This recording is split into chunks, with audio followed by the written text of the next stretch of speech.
Even after the end of the Cold War, therefore, what is important is to see to it that we tear down walls in the minds of people, walls that separate different concepts of life, that make it difficult time and again for us to understand each other all over the world. And this is why the ability to show tolerance towards others is so important. For us, our way of life is the best possible way.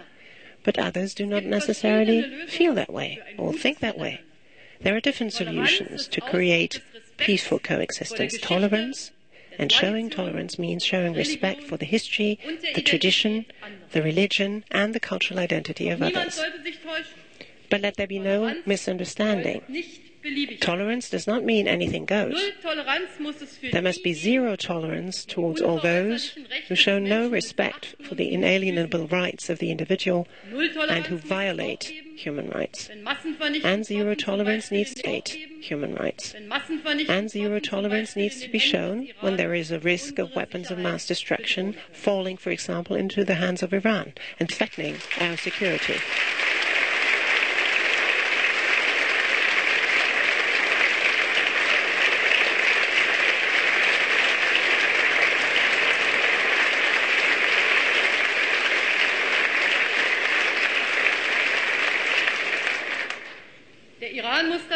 Iran needs to be aware of this. Iran knows our offer, but Iran also knows where we draw a line. A nuclear bomb in the hands of an Iranian president who denies the Holocaust, threatens Israel, and denies Israel the right to exist is not acceptable.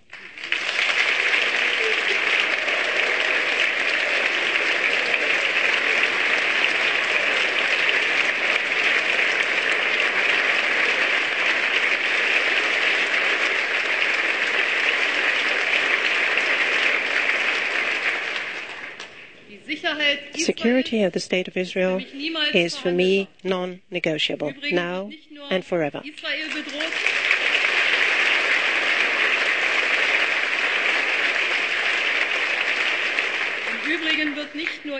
Incidentally, not only Israel is threatened, but the whole of the free world. Whoever threatens Israel also threatens us.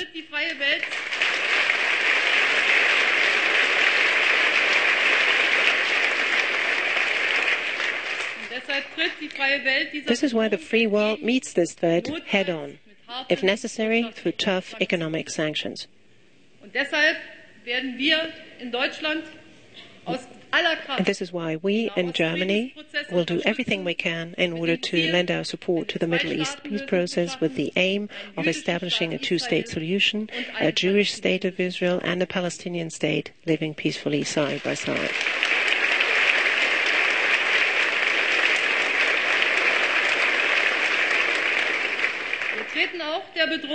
We also stand up against the threat of international terrorism. We are aware of the fact that no country, no matter how strong, can do this alone. We all need partners. We are only strong if we are joined by others in a community of partners. Since we shared then-President George W. Bush's view after the attacks of 9/11 that we had to prevent Afghanistan from ever harboring such a threat to the world again, Germany is present there on the ground since 2002 with the third largest troop contingent.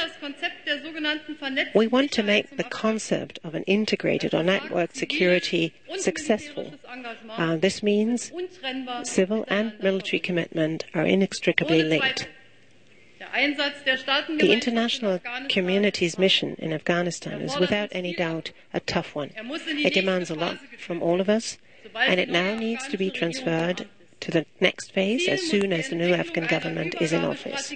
Our objective must be a strategy for transfer of responsibility, which we intend to develop together during a joint UN conference at the beginning of next year. We will be successful if, as we have done up to now, continue to travel this road together every step of the way. Germany stands ready to shoulder its responsibility.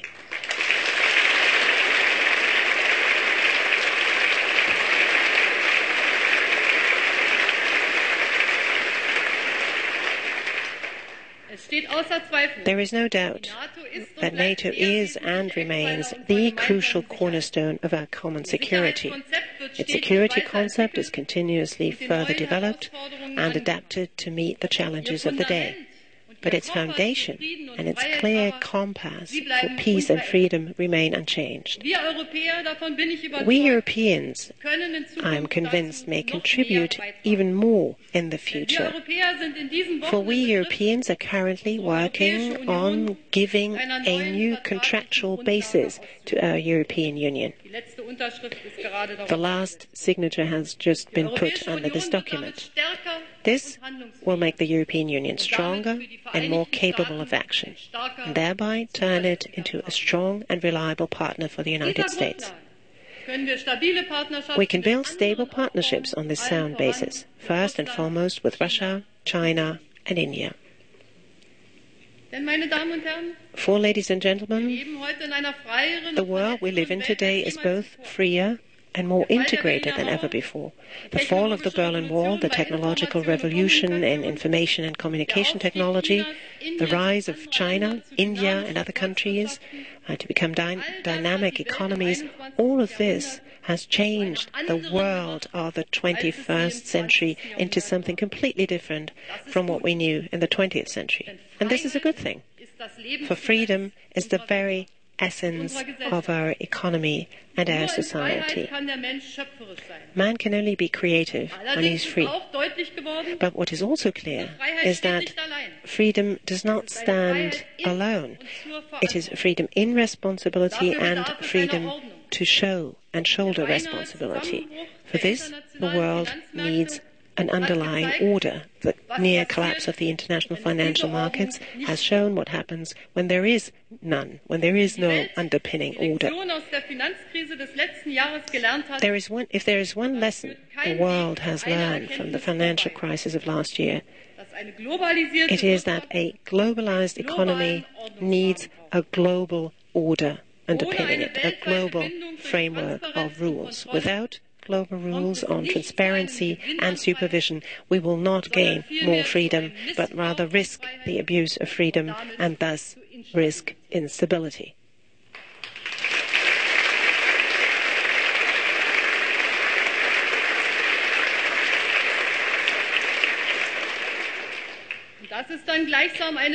In a way, this is a second wall that needs to fall, a wall standing in the way of a truly global economic order, a wall made up of regional and exclusively national thinking. The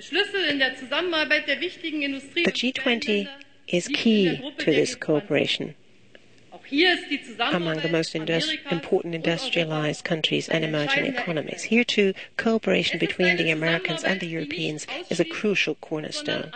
It is not an exclusive, but an inclusive cooperation. The G20 have shown that they are capable of action, and we need to resist the pressure of those who almost led the nations of this planet to the abyss. The long and short of it is that international economic policy needs to be more sustainable, because this crisis was also the result of a way of thinking that was too short-term. As a consequence, millions of people all over the world may lose their jobs and are threatened by poverty and hunger. To achieve prosperity and justice, we have to do everything to prevent such a crisis in the future.